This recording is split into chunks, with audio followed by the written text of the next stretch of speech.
Hello बच्चों, let's read this question. The question say that identify the incorrect statement from the following. अब यहाँ पे चार statement है बच्चों, इन चारों में से इनकरेक्ट को आइडेंटिफाई करना है। तो सबसे पहले क्या समझेंगे, की कॉन्सेप्ट। अब की कॉन्सेप्ट यहाँ पे क्या लगेगा बच्चों, की कॉन्सेप्ट हो जाएगा यहाँ पर प्रॉपर्टीज ऑफ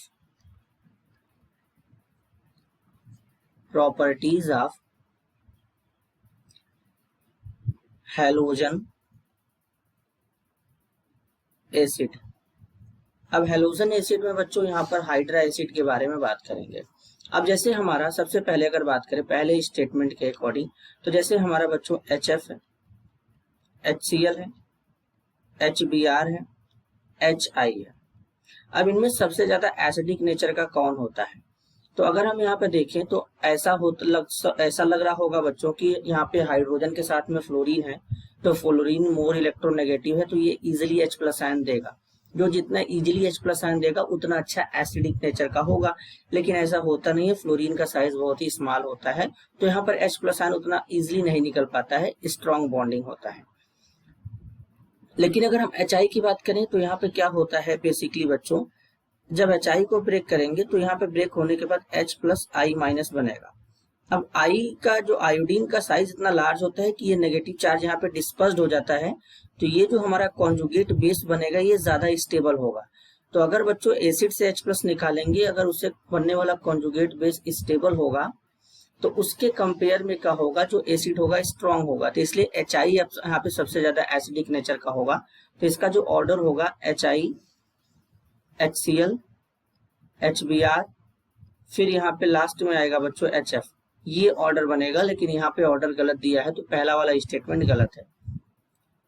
अब जो बच्चों फ्लोरीन होता है, फ्लोरीन केवल -1 ऑक्सीडेशन स्टेट दिखाता है, क्योंकि फ्लोरीन के पास कोई भी वैकेंट d ऑर्बिटल नहीं होता। ये केवल एक बॉन्ड बनाएगा, और एक बॉन्ड बनाने का मतलब जैसे HF है, ये क्या करेगा, एक इलेक्ट्रॉन लेगा, तो केवल यहाँ पर फ्लोरीन के ऊपर एक नेगेटिव चार्ज आएगा, तो ये केवल -1 ऑक्सीडेशन स्टेट दिखाता है। जबकि अदर जो हेलोजन है जैसे ये +1, +3, +5, +7 दिखाते हैं, क्योंकि इनके पास वैकेंट d ऑर्बिटल होते हैं। तो दूसरा वाला स्टेटमेंट यहाँ पे सही है। अब अगर बात करेंगे एंथैल्पी ऑफ डिसोसिएशन की बच्चों, तो जैसे हमारा यहाँ पे क्या होता है कि जो एंथैल्पी ऑफ डिसोसिएशन होता है वो फ्लोरीन का कम होता है, क्लोरीन का ज्यादा होता है। रीजन है फ्लोरीन का साइज स्मॉल होता है बच्चों, तो यहाँ पर क्या होता है कि इसके पास लोन पेयर भी होते हैं, तो यहाँ पे क्या होने लगता है कि इंटर इलेक्ट्रॉनिक रिपल्सन हो जाता है। जबकि क्लोरीन में ऐसा नहीं हो पाता है, क्योंकि क्लोरीन का साइज थोड़ा क्या होता है, फ्लोरीन से लार्ज होता है, तो इसलिए यहाँ पे इंटर इलेक्ट्रॉनिक रिपल्सन नहीं हो पा जाता है।